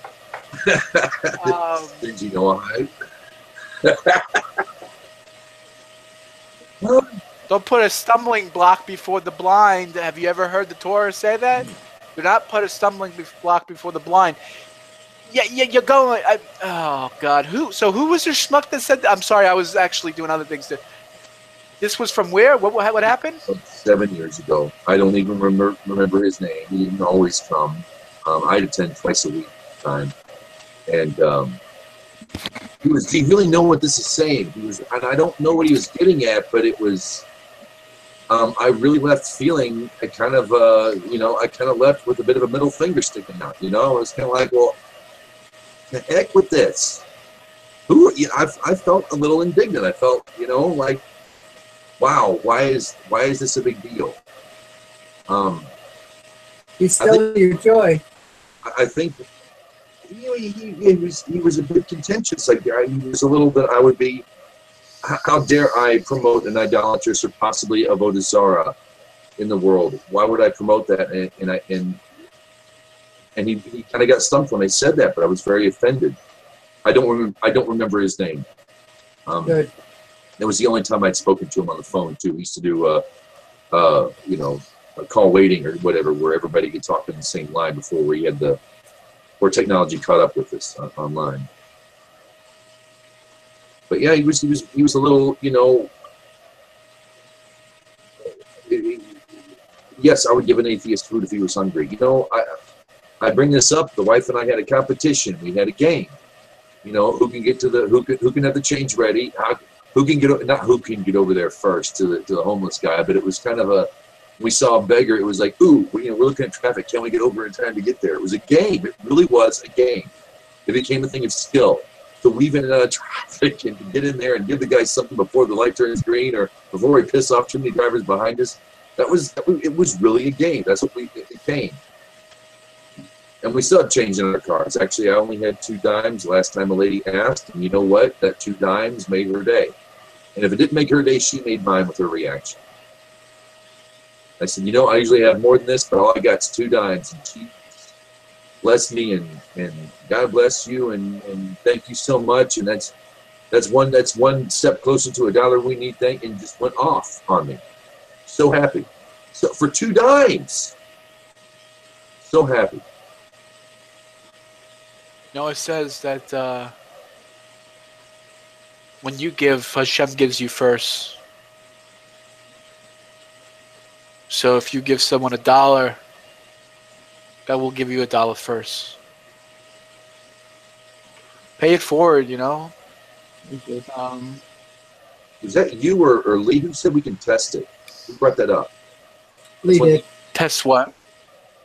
It's one thing you can test God on, is Tzedakah. Of all things, that's one way you can put God to the test. Is by giving Tzedakah, to know that you'll be taken care of, that you're not going to be, when you give your that's one thing you can test God on. Yeah, I heard some rabbis saying, like I heard from more than one, that this is the mitzvah of like giving money. God says, well, and this is the 10%, by the way. Like this is in Jewish law, that your needs will be taken care of, and you can test me on. This is like the one mitzvah you can test me on, or put it to the test. And a lot of rabbis say that tzedakah is the key to your parnassah anyway. A lot of people a lot of people say, a lot of yids, I don't want to be Shomer Shabbos. I don't want to close the best business I get with my business on a Saturday. Lee would say, it's my parnassah. Parnassah is Yiddish. It means it's my livelihood. It's my income. It's my livelihood. This is my life's blood. The best business I get is on Shabbos. How can me, a Yid, I'm a business guy, I'm a Yid. How can I be Shomer Shabbos? Shomer means to watch. So how can I watch Shabbos? How can I keep Shabbos? I make let's say I make $5,000 a week, and $2,000 comes on Shabbos. You want me? God's telling me to lose my livelihood. God says, whatever you sacrifice for Shabbos, He give you twice as much. Mhm. So if you're shutting your store down for Shabbos for $2,000, you make $4,000 during the week. I really believe that. I really believe it. I think there is a non-material. If I were talking to the atheists, which I've been talking to lately, so I think in these terms when communicating sometimes, but there is a non-material essence, I think. And when the wife and I started doing these little contests and always had change, and she'll point out if I'm driving, she points out the homeless guy. We still do it. We're not quite as enthusiastic as when we were single and always on the road, When you start having schedules and kids, things become a bit more convoluted, but she'll still say, can you get that guy over there? And, look, hey, boom. And we'll hand him something. I'll just grab some change and just, dump it in his hand and look him in the eye. Look the man in the eye you give the money to. I think it works. I think there is some return. We've been blessed beyond what I thought. I would have never, and that was just something that we started doing. It was been fun. I really think that it pays off. We've been in some bad times, and Baruch Hashem, we're coming through.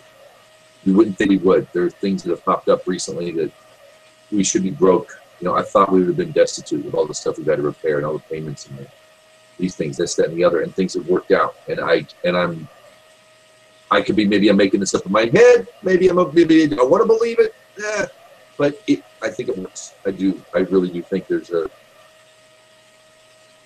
spiritual actor that works on the physical world. That's all. Go ahead, Lee. You were talking, man. Go ahead. Yeah. Well, I guess it makes you think about where does money come from, and I would say from God. And I never thought about this before, really, until now. But around the time of Adam, and a little bit, around that time is the time when we know that money started to come into the picture, commerce for the very first time. This is when other things started to happen too, like people were moving into cities and cooperating on like a level never seen before.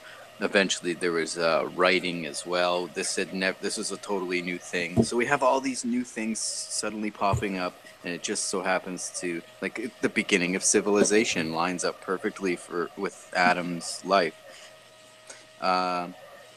So all these things only started happening, and one of them is commerce and money. So we know that this also came from God. So all of everybody's money problems, I mean, you don't have anything to worry about. You're covered if you're doing the right things. Your needs will be met. Now, I'm just saying your needs will be met. I'm not promising that you'll be a billionaire. But you can't say that it's impossible. It's not like it's impossible, obviously. Nothing's impossible. And there's nothing wrong with being a millionaire or billionaire. It's just do the right thing. And giving some money is obviously one of those things.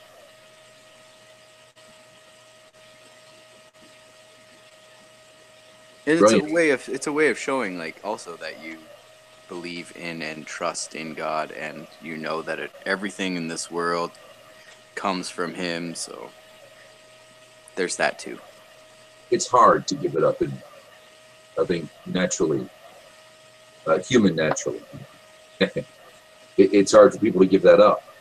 I think that's. I think that's the one thing that it's kind of like a natural human thing. We want to hoard. We want to bury our nuts. you know, like a squirrel. And when you overcome that human desire, great things happen. All right. We're going to end the live portion of the broadcast. If you've been watching, thank you so much for tuning in. Please join the Nilvah Nexus group on Google+. Finally got it up there. We got a group on Google+. We're going to get notifications there. Pretty soon we'll be shifting over from just straight emails to that. So we've got a few people in there already. Of course, the Nilvah Nexus Facebook page. JamesTheIdolSmasher@gmail.com if you want to get a hold of me. We host this. I host this, or we do this every Thursday. On behalf of Yochanan, Lee, Rosalie, and the rest of the gang here and myself, Shabbat Shalom, though. Shalom, shalom.